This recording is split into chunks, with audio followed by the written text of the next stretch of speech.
नमस्कार, news and competition के रगड़ चैनल में आपका स्वागत है। देखते हैं उत्तराखंड की 10 महत्वपूर्ण खबरें। जोशीमठ में जल स्राव बढ़ा, रोपवे पर मंडराए खतरा।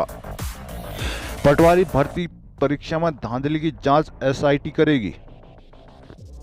जोशीमठ में भारी निर्माण बेहद खतरनाक।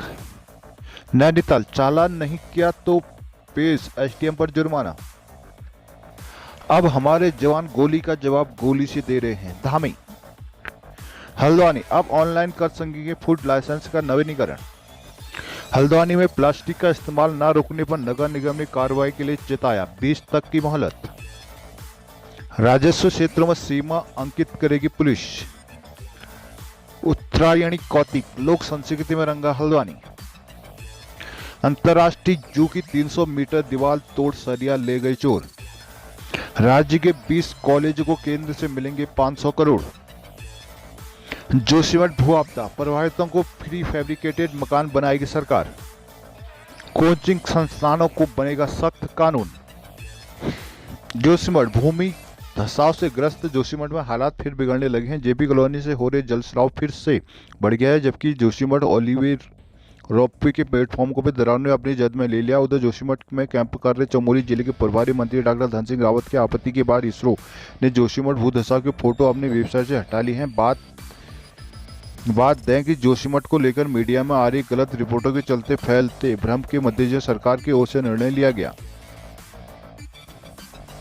आपदा प्रबंधन पुनर्वास सचिव डॉक्टर रंजीत कुमार सिन्हा ने बताया कि जेबी कॉलोनी में हो रहे भूमिगत जल के रिसाव में 50 लीटर प्रति मिनट तेजी आ रही है। शनिवार को यह 240 एलपीएम यानी पानी निकल रहा, जबकि बीते रोज तक यह 190 एलपीएम था। जोशीमठ को लेकर शोध संस्थान और वैज्ञानिक बिना सरकार की अनुमति के ना तो अपनी राय सार्वजनिक करेंगे, ना ही कोर्ट कोई रिपोर्ट जारी करेंगे। सरकार के संतुष्ट होने पर रिपोर्ट को सार्वजनिक किया जाएगा। जोशीमठ को लेकर मीडिया में आ रही रिपोर्ट फैलते भ्रम के मद्देनजर निर्णय लिया गया है। राष्ट्रीय आपदा प्रबंधन प्राधिकरण के निर्देशों को इस फैसले की वजह बताई जा रही है। आपदा प्रबंधन एवं पुनर्वास सचिव डॉक्टर रंजीत सिन्हा ने कहा कि कुछ ऐसी बातें संज्ञान में आई थी, तथ्यों का अध्ययन करने के बाद ही रिपोर्ट जारी करने पर निर्णय लिया गया है।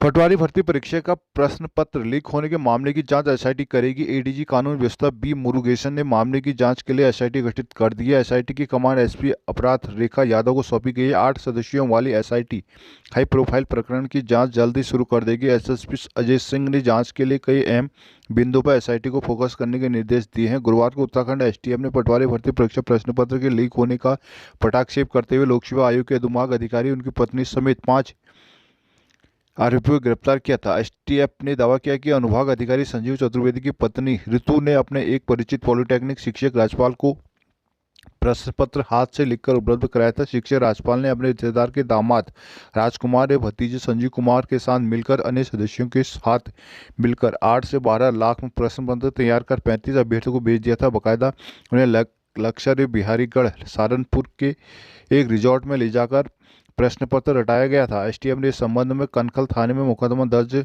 कराते हुए अन्य 2 आरोपी प्रमोद एवं मनीष को भी गिरफ्तार किया गया था। खस्ते जा रहे जोशीमठ में भारी निर्माण खतरनाक है। यहाँ भवनों का लाइट वेट स्ट्रक्चर यानी हल्के ढांचे वाले निर्माण ही कारगर है। जोशीमठ आईआईटी रुड़की ने 2009 की ही अपनी रिपोर्ट में 8 टन प्रति स्क्वायर मीटर से भारी निर्माण न करने की सलाह दी थी। जोशीमठ में एनटीपीसी की टाउनशिप इसी रिपोर्ट के आधार पर बसी है। National thermal power corporation NTPC ने जोशीमठ में तपोवन विष्णुघाट जल विद्युत परियोजना के लिए रविग्राम और ढाक में 2 टाउनशिप बनाई। इससे पहले आईटी रुड़की के सिविल इंजीनियरिंग विभाग से भू तकनीकी जांच कराई गई। 3 सदस्यीय टीम सितंबर 2008 में जोशीमठ गई, टाउनशिप साइट से मिट्टी के सैंपलों की जांच कराई और डेटा विश्लेषण के आधार पर रिपोर्ट दी। पहाड़ी ढलान के साथ भूकंप की जोन 5 में आने वाली क्षेत्र में मिट्टी की प्रकृति विषम पाई गई, इसलिए आईआईटी ने सिफारिश की कि निर्माण का दबाव 8 टन प्रति स्क्वायर मीटर से अधिक नहीं होना चाहिए। उधर एनटीपीसी का दावा कि जोशीमठ में उनकी टाउनशिप सुरक्षित है, यहाँ लाइट वेट स्ट्रक्चर है, बरसाती नाले का ट्रीटमेंट किया गया है।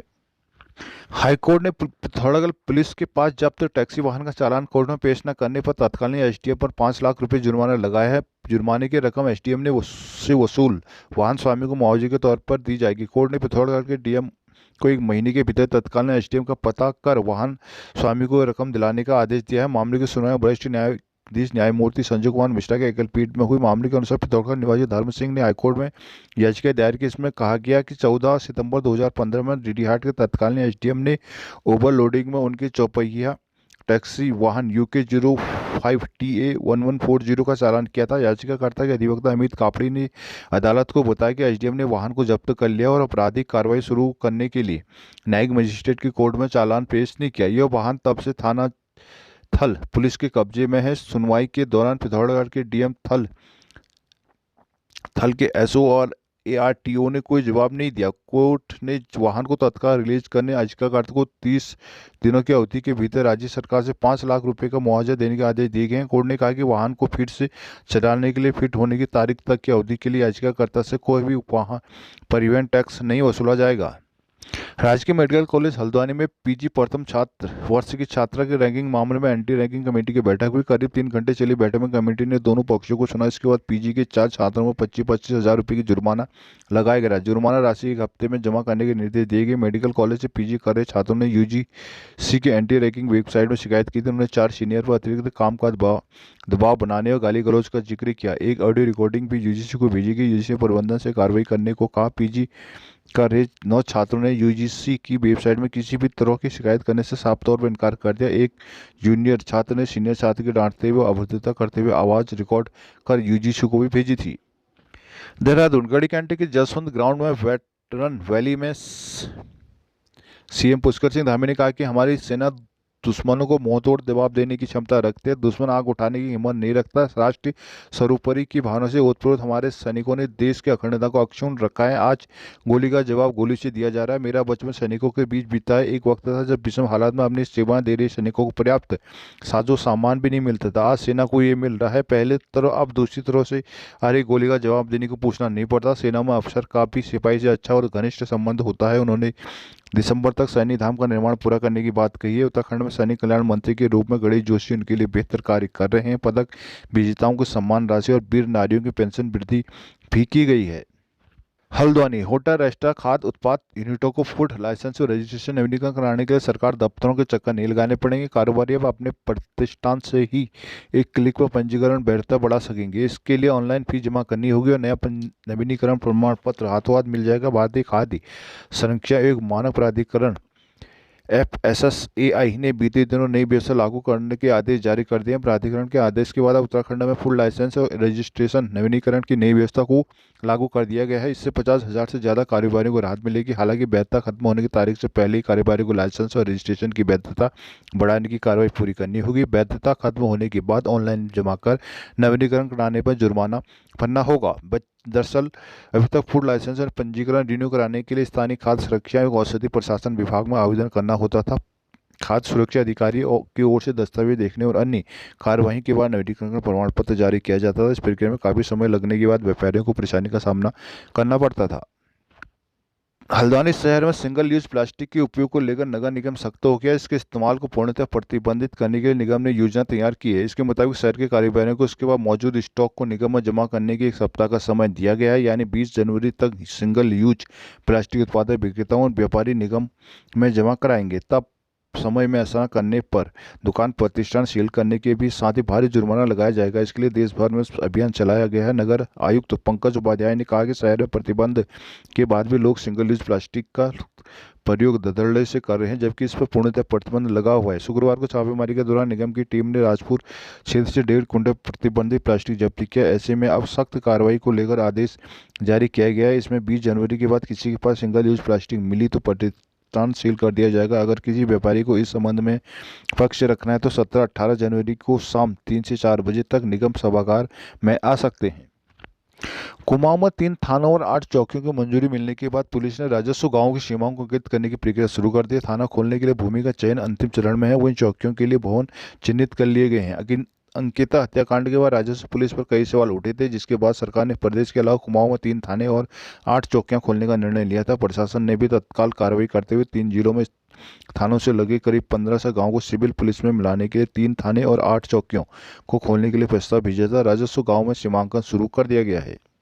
पारंपरिक वेशभूषा में सजी महिला जोड़ा खोल दे माता खोल भवानी धार में किवाड़ का गायन करते हुए चल रही थी। यात्रा का विभिन्न संप्रदायों के लोगों ने सेवा कर स्वागत किया। यात्रा में करीब 10 झांकियों के माध्यम से कुछ न कुछ संदेश दिया गया। शोभा यात्रा में मुख्य अतिथि पूर्व सीएम हरीश रावत भी शामिल हुए। सांस्कृतिक संध्या में कुमाऊनी परिधान में सजी बालिकाओं और महिलाओं और बाल कलाकारों ने मनमोहक प्रस्तुति दी। बच्चों और स्थानीय कलाकारों ने रंगारंग कार्यक्रम पेश किए। स्टार नाइट में लोक गायक जगदीश कांडपाल और दीवान सिंह कनवाल ने प्रस्तुति दी। पर्वतीय संस्थान मंच में उत्तरायण मेले के तहत शनिवार को नगर में भव्य यात्रा निकाली गई थी। इस दौरान एक से बढ़कर एक देवी देवताओं की झांकियां ने यात्राओं में चार चांद लगा दिए। शोभा यात्रा में कुमाऊं के साथ जोहार, गोरखा, बंगाली समाज के लोगों ने बढ़ चढ़ कर हिस्सा लिया। सभी अपनी पारंपरिक वेशभूषा में नजर आए। यात्रा में पहुंचे हजारों लोगों ने कुमाऊं की उच्च व स्वस्थ सांस्कृतिक परंपराओं को जीवंत बना दिया। 2 साल बाद निकाली गई भव्य यात्रा को देखने सड़क के दोनों ओर लोगों की भीड़ लगी थी। लोगों ने शोभा यात्रा का स्वागत कर पुष्प वर्षा व प्रसाद ग्रहण किया। वहीं जगह जगह युवाओं और पुलिस की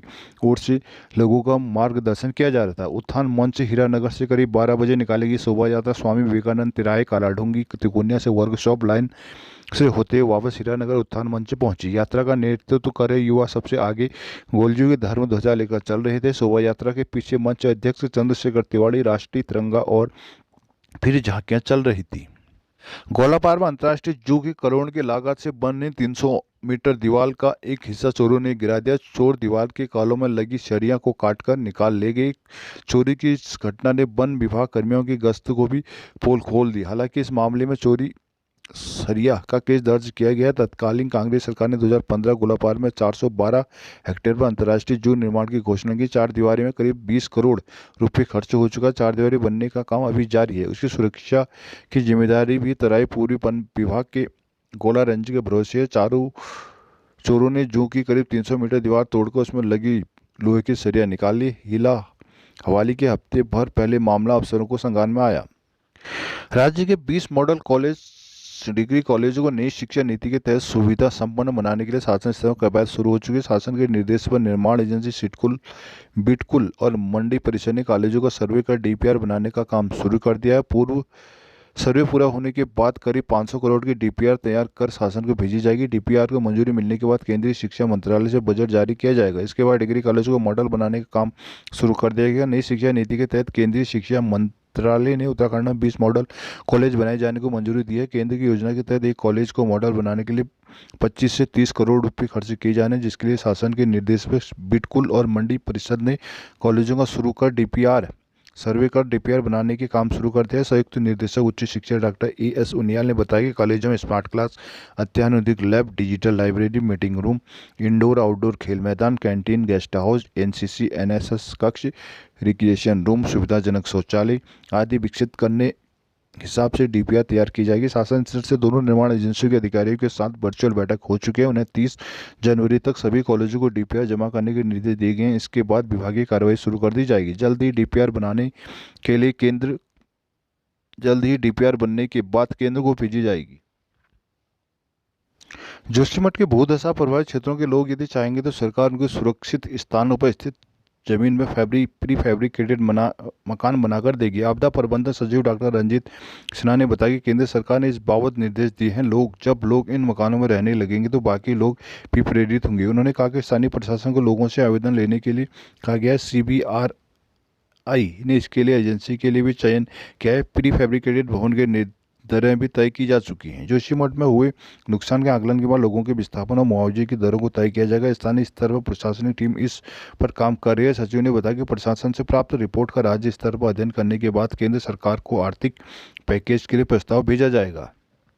उत्तराखंड के कोचिंग संस्थानों के नकल रैकेट से सांठगांठ के आरोपों के बाद सरकार इन पर लगाम लगाने जा रही है। इसके तहत कोचिंग संस्थानों के लिए सख्त कानून बनाया जा रहा है। बाल अधिकार संरक्षण आयोग की ओर से इस संदर्भ में सरकार से सिफारिश की गई कि शिक्षा विभाग को नोडल विभाग बनाया जाए। शासन स्तर पर इस बाबत एक बार मंथन हो चुका है। इस कानून के ड्राफ्ट को लेकर सभी विभागों से राय मांगी गई है। दरअसल राज्य भर में हजारों की संख्या में कोचिंग संस्थान चल रहे हैं, लेकिन इनके लिए अभी तक कोई भी मानक नहीं है। कोई कहीं भी कोचिंग संस्थान खोल सकता है।